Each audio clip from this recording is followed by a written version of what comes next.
আমরা পেয়েছি সাবেক মন্ত্রী, আওয়ামী লীগের প্রেসিডিয়ামের সদস্য এবং বাংলাদেশ সড়ক পরিবহন শ্রমিক ফেডারেশনের সভাপতি জনাব উবায়দুল কাদের। আপনাকে আমাদের অনুষ্ঠানে স্বাগত জানাই। আপনি আমাদের সময় দিয়েছেন, সেজন্য শুভেচ্ছা ও কৃতজ্ঞতা জানবেন।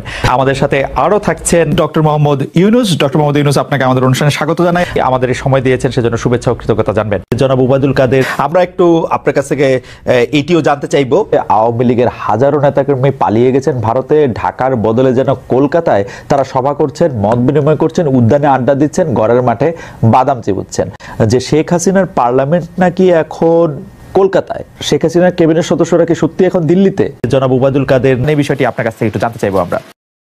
চলমান বিচার থেকে নিজেকে বাঁচানোর লক্ষ্যেই তিনি এ ধরনের রাষ্ট্রবিরোধী ষড়যন্ত্রে লিপ্ত রয়েছেন। তার এই সকল বেআইনি অপরাধমূলক কর্মকাণ্ডের আমরা নিন্দা করছি এবং প্রচলিত আইনে তার বিরুদ্ধে ব্যবস্থা গ্রহণের জন্য ডক্টর মোহাম্মদ ইউনুস সরকার সহ সংশ্লিষ্ট সকলকে অনুরোধ জানাচ্ছি। জনাব উবায়দুল কাদের, মাফিয়া বাহিনী যারা গত 15 বছর ধরে তার হুকুমে মানুষ ধরছে, কুচুকাটা করছে, সবগুলি ইনস্টিটিউশন ধ্বংস করছে, পলানোর সময় সেই মানুষগুলির কথাও মনে পড়ল না এতিম লীগ জননী শেখ হাসিনা।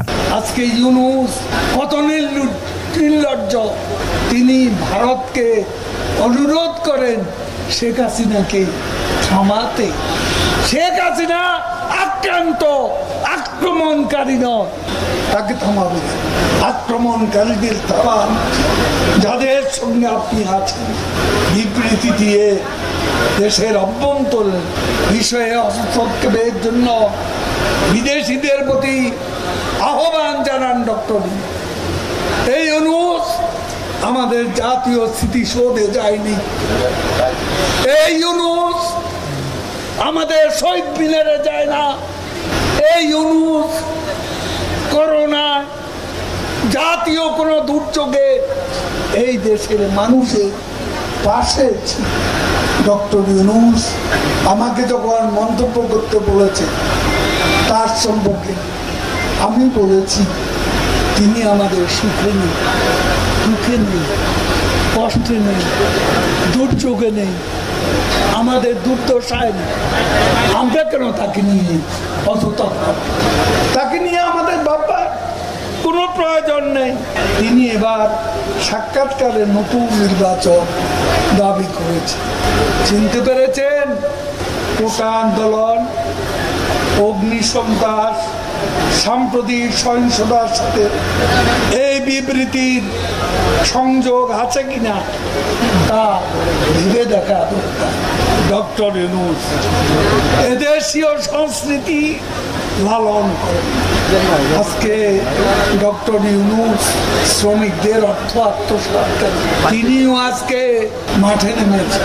অতীতে যিনি রাজনৈতিক দলগুলো 111-এ সাড়া পান না, যার বিরুদ্ধে মামলা চলমান, যিনি দেশের আইকনিক প্রকল্প পদ্মা সেতু নির্মাণের বিরোধিতা করেছেন, তিনি আবার সক্রিয়। আগে গোপনে করেছেন, এবার তিনিও এসেছে প্রকাশ। আমাদের বন্ধু আছে বাইরে আমাদের বন্ধু আছে, প্রভু নাই। আমাদের বিবেক আমাদেরকে চালায়, কোনো বিদেশি শক্তি নয়। আপনারা দেখেছেন সম্প্রতি সংগঠিত বিএনপি, জামাত, ছাত্রদল, শিবিরের সন্ত্রাসী গোষ্ঠী সন্ত্রাস, সহিংসতা, নারকীয় হত্যাযজ্ঞের অসংখ্য তথ্য একের পর এক উন্মোচিত, যা থেকে প্রমাণিত এই ধ্বংসযজ্ঞ সুপরিকল্পিতভাবে বিএনপি, জামাত সংগঠিত করেছে। সারা দেশ থেকে তারা তাদের সন্ত্রাসীদের ঢাকায় এনে হত্যা, সন্ত্রাস, ধ্বংসলীলা মেতে উঠেছে। জনাব উবায়দুল কাদেরকে আপনাকে অনেক ধন্যবাদ, আপনি আমাদেরকে সময় দিয়েছেন। আমি সরাসরি প্রশ্নে চলে আসি। শেখ হাসিনা স্পষ্টতই আপনাকে অপছন্দ করেন, অনেক কিছুর জন্য আপনাকে দায়ী করেন, পদ্মা সেতু এবং এই সেই। এর কারণ কি বলে আপনি মনে করেন? আপনাকে কি তিনি তার প্রতিদ্বন্দ্বী মনে করেন, নাকি সত্যি তার কাছে এমন কোনো তথ্য রয়েছে যে আপনার বিশাল কোনো রাজনৈতিক অভিলাষ রয়েছে? আপনি কি রাজনৈতিকভাবে তার প্রতিদ্বন্দ্বী হয়ে উঠছেন বলে তিনি আপনাকে অপছন্দ করছেন, না কি কারণে? আপনার কি মনে হয়? আমার মনে হয় উনি মনে করেন যে আমি দেশের সর্বোচ্চ ডাকু সন্ত্রাসী কিংবা আমি অপরাধী, আমি সেরা চোর, এই জাতীয় জিনিস মনে করেন। কাজে সেগুলো ব্যাখ্যা করেন উনি তার মুখে। উনি বলেন যে আমি সুদখোর, আমি ঘুষখোর, আমি সব এমন সব কটু শব্দ ব্যবহার করেন যাতে মনে হয় যে আমার সম্বন্ধে তার ধারণা খুবই খারাপ। কিন্তু এইটা তো এরকম ছিল না। আমরা দেখেছি যে 96 থেকে 2001 সাল পর্যন্ত নানাভাবে এই সরকারি বা আওয়ামী লীগ সরকারি আপনার সাথে বা আপনি আওয়ামী লীগ সরকারের সাথে একসাথে কাজ করতে কোনো সমস্যা হয়নি। আপনি এইটার জায়গাটাকে একটু ব্যাকগ্রাউন্ডটাকে আমাদের একটু বলা যাবে যে আপনার কাছে কি মনে হয় কেন এই শত্রুতার বা কেন এই অপছন্দের বিষয়টা একটু সৃষ্টি হলো বা তৈরি হলো? যেই হোক, এটা আমার তরফ থেকে হয়নি। আমি তাকে যথাযথ শ্রদ্ধা করে নিয়ে গেছিলাম আমাদের মাইক্রোক্রেডিট সামিটে ওয়াশিংটন ডিসিতে। আমাদের প্রধান অতিথি করে নিয়ে গেছি, সবাই সম্মান করেছে। কারণ এই মাইক্রোক্রেডিটটা তখন পৃথিবীর সামনে আসছে, বড় আকারে আসছে, এবং এটা বাংলাদেশের অবদান হিসেবে সবাই স্বীকৃতি দিচ্ছে।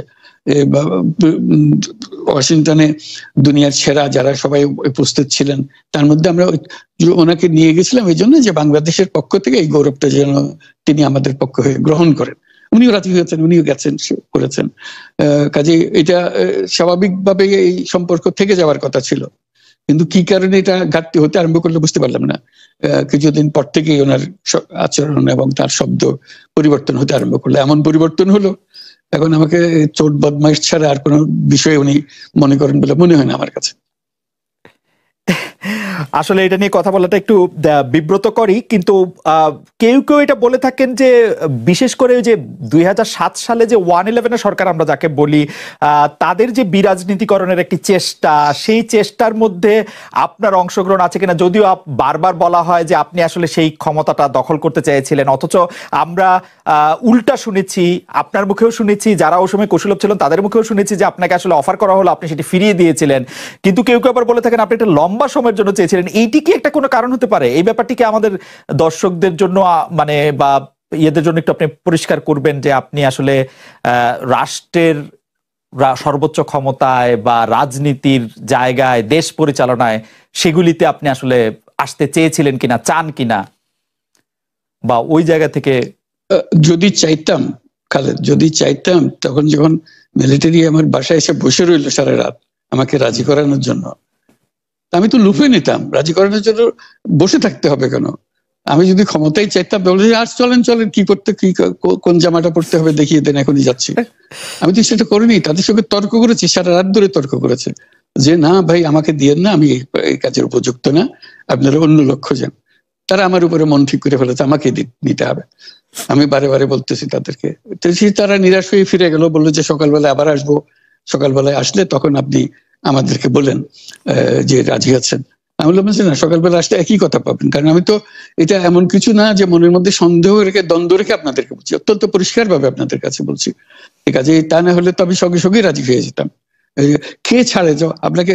দেশের পুরো সরকারের প্রধান হবার জন্য আহ্বান জানাচ্ছে বাংলাদেশে এরকম কয়জন মানুষ আছে বলবো যে না আমি এই দায়িত্ব গ্রহণ করব না? আমি তো করলাম সেটা। এখন আমার নামে বলা হচ্ছে 10 বছর চেয়ে। আমি বছর নিয়ে প্রশ্নই উঠে না। প্রশ্ন হচ্ছে আগামীকাল সকালবেলা আপনি শপথ গ্রহণ করবেন, এই কথা। আমি বলছি না, করবো না। তারপরে এরপরে তো কয় বছর, কয় কাণ্ড। আমি 10 বছর দিয়ে কি করবোটা কি? আমি 10 বছর দিয়ে, আমি তো বলছি আমি এই কাজের জন্য নই। দেশে আমার দেশ পরিচালনা করা আমার দায়িত্ব না, আমার কাজ না। আমি জানি না এটা কিভাবে করতে হয়, আমি যেটা জানি সেটা করি। Make sense. আপনার মেয়ে মনিকা ইউনুস সম্প্রতি একটি সাক্ষাৎকার দিয়েছেন CNN এ। সেখানে আমি তাকে একটু যদি অনুবাদ করি তাহলে সেরকম পড়তে পারবো, যে আমি তাকে উদ্ধৃত করছি যে কোনো এক সময় প্রধানমন্ত্রী শেখ হাসিনা ও ডক্টর ইউনুস একসঙ্গে কাজ করেছেন। আমি আশা করি সেই সময়টা আবার ফিরে আসুক, শুধু গ্রামীণ কিংবা সংশ্লিষ্ট সব প্রতিষ্ঠানগুলোর ভালোর জন্যই নয়। যদি তারা আবারও একসঙ্গে কাজ করেন তাহলে সেটা চমৎকার হবে। এই মনিকা ইউনুসের এই আশা কি আপনারও মানে একই রকম আশা কিনা, যে প্রধানমন্ত্রী শেখ হাসিনা এবং ডক্টর ইউনুস একসঙ্গে কাজ করলে আরো কিছু চমৎকার কাজ হবে, বা এটা আপনি আশা করছেন, এরকম কি? এটা কি এখন আমার জন্য করা যাচ্ছে না যে আমি নারাজ, যে করতে চাই না? তুমি ভাবখানা এমন করছো যেন আমি আপত্তি করছি, আমি কাজ করতে চাই না। আমাকেও যে বললাম চোর বদমাইশ করে রেখেছে, সেখানে কাজ করার তো কথাই উঠছে না। আমার নাম উঠলেই ওনার রাগ উঠে যায়। আমাকে সুদখোর না বললে ওনার মন তৃপ্ত হয় না। আমাকে চুবিয়ে না ডুবালে, পদ্মা নদীতে আমাকে চুবিয়ে না ডুবালে ওনার মনে শান্তি আসে না। ঠিক আছে, আমি কি করে বলবো? ওনাকে বলতে তো হবে, ওনাকে যদি কিছু বলতে হয়।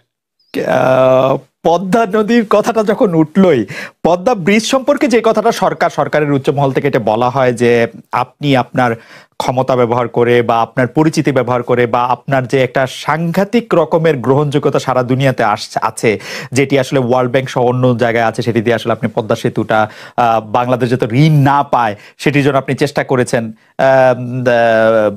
এই ব্যাপারটা নিয়ে কি আপনি একটু কিছু বলবেন, যে এটা আপনার বিরুদ্ধে একটা অভিযোগ? কি বলবো, এটা বলো, এটা হাস্যকর একটা কথা মুখ থেকে বলে ফেললো চোর ডাকাতের মতো, এটাও আরেকটা বলে ফেললো, এটাই সত্য হয়ে গেল। আমরা যে বারে বারে বিবৃতি দিলাম তখন এটা প্রশ্নই উঠে না। আমরা বাংলাদেশের নাগরিক হিসেবে আমরা গৌরবান্বিত যে এই পদ্মা সেতুর উপরে আমরা একটা সেতু বানাতে পারবো, এটার জন্য আমরা সবাই চাই। কাজে এটা তো বিরোধিতা করার তো প্রশ্নই উঠে না। কেন বিরোধিতা করবো? দেশে যে একটা বড় রকমের ঘটনা ঘটতে যাচ্ছে সেটা তো আমরা সবাই সমর্থন করেছি। তিনি বলেই চললেন। এখন একজনে বলতে থাকলে তো আমার করার কিছু তো নাই। উনি এত শক্তিধর যে এখানে আমার কথা তো কিছুই থাকে না। ওনার সব সরকারের যাবতীয় প্রচার যন্ত্র ওনার হাতে। আমার তো আমার গলার যত তীক্ষ্ণ। আপনি তো কথা বলেন না, বললে তো নিশ্চয়ই আপনার সাথে না। একটি প্রশ্ন আসছে যে পদ্মা সেতুর যখন উদ্বোধন করা হবে তখন কি আপনাকে নিমন্ত্রণ জানানো হয়েছিল? মানে রাষ্ট্রের পক্ষ থেকে এরকম বলা হয়েছিল যে আপনাকেও নিমন্ত্রণ জানানো হবে, বা আপনি মনে আছে কিনা? মনে পড়ে না এরকম করছে। আচ্ছা, মনে আচ্ছা।